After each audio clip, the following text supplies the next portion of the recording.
court in Washington, D.C. has ruled that President Donald Trump can be held civilly liable for the January 6th riot, despite the evidence to the contrary. It's the latest example of how Democrats are playing for keeps, throwing out all protections and norms to prevent an America First mindset from ever returning to the White House. I know that everyone here will soon be marching over to the Capitol building to peacefully and patriotically make your voices heard. Let's bring in Professor Emeritus at Harvard Law School, author of The Price of Principle, and Newsmax analyst Alan Dershowitz. It's good to see you, sir. It's gotten so bad that this Obama judge is going after long-established executive immunity, writing, quote, "The president does not spend every minute of every day exercising official responsibilities. When he acts outside the functions of his office, he does not continue to enjoy immunity. When he acts in an unofficial private capacity, he is subject to civil suits like any private citizen." It is breathtaking, isn't it, Mr. Dershowitz, the lengths these people will go to? It is. I remember when the dissident Anatoly Sharansky was sentenced to prison, I wrote to President Carter and to his then chief of staff and said, I'd like the president to join a group of us in signing an ad every day in the New York Times listing the days in which Sharansky has been in prison. And I remember getting a call and I think a letter back saying, what do you mean? The president has no private life. Everything he does, from the minute he gets up in the morning to the minute he goes to sleep and in the middle of the night, he's acting as president. He is president 24/7 for his term of office. And I think that's been the general understanding. Obviously, what happened on January 6th was within the scope of his presidency. When Barack Obama invited me to the Oval Office to brief me on Iran and on the deal, sure, he was trying to get my support for his reelection, but he was also performing a presidential function. Under the Hatch Act, you can't do politics in the White House. And so all these actions are partially political, partially presidential. And the idea that a court can parse the distinction and totally eliminate any kind of immunity is breathtaking. And it will be a terrible precedent for the future.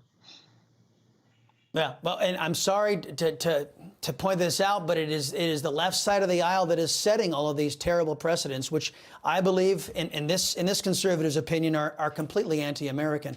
On the other hand, House Oversight Committee Chair James Comer revealing today that Joe Biden did, in fact, receive reoccurring payments from Hunter Biden's law firm beginning in 2014. Now, legal experts have said the evidence of a massive influence peddling operation is getting really hard to ignore. What is your take on this, and what do you think is taking the Republican Party so long to act?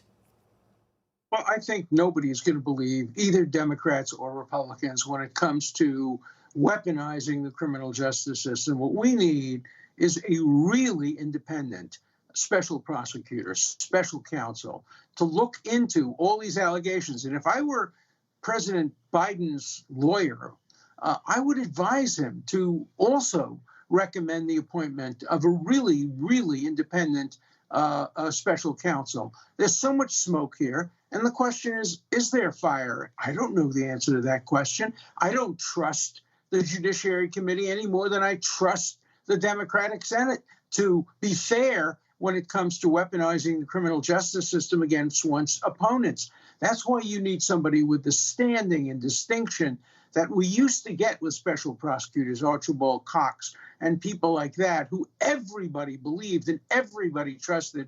And that's what we need right now in the Biden investigation, because there's enough smoke there that we want to know whether there's fire or arson. I don't know which it is. Well, for years, I'm going to switch gears on you because I want to talk about something that's cultural and it's actually political as well and very much in the news.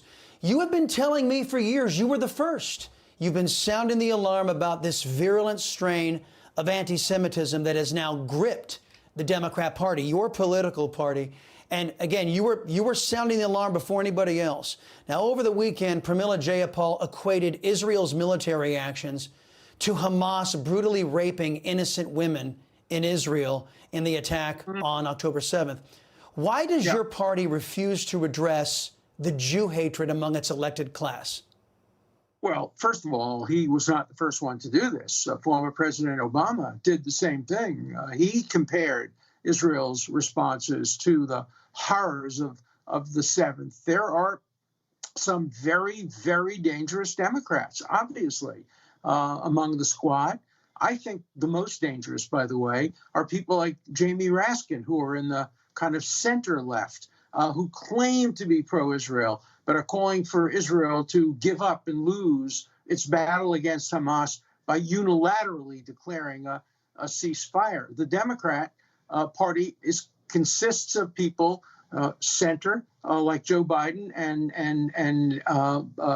Anthony Blinken, who have been strong in support of Israel, Secretary of Defense, and others who have been for example, Chuck Schumer, who's been extremely strong. So I wouldn't generalize about the Democratic Party, but I think the Democrats have a real problem, and I think it will cost them in the 2024 election. If they were smart, they would come out completely 100% the way the Republican Party has, in support of our closest ally, in support of the victims of this aggression, in support of the country that represents democratic ideals, the Judeo-Christian tradition, and that country is Israel. And it shouldn't give in to Hitler Youth, which are these kids now who are parading around universities, breaking up classes, harassing people. I want the names of every single one of them to be disclosed, and I want to make sure that when they apply to law firms and other places, these law firms understand that this is Hitler's Youth. These are the people who brought the Ayatollah to power, who brought Hitler to power in Munich in the 1930s,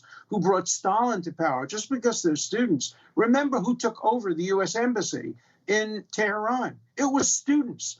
And these Hitler Youth who are now marching under the banner of Hamas, instead of a swastika, they have a green headband, are no better than the people who brought these horrible tyrants to power. And they ought to be held responsible. And the Democrats ought to speak out more forcefully, and university presidents ought to speak out more forcefully. And we have to end this bureaucracy at universities. I have an article out today. You have to end the bureaucracy of DEI, diversity, equity, and inclusion, which is against diversity, against equality, and against the inclusion of Jews and Asians and others. And we have a real problem in universities, and the Democratic Party is not doing enough to speak up against that. I hope that we'll do more. It's true.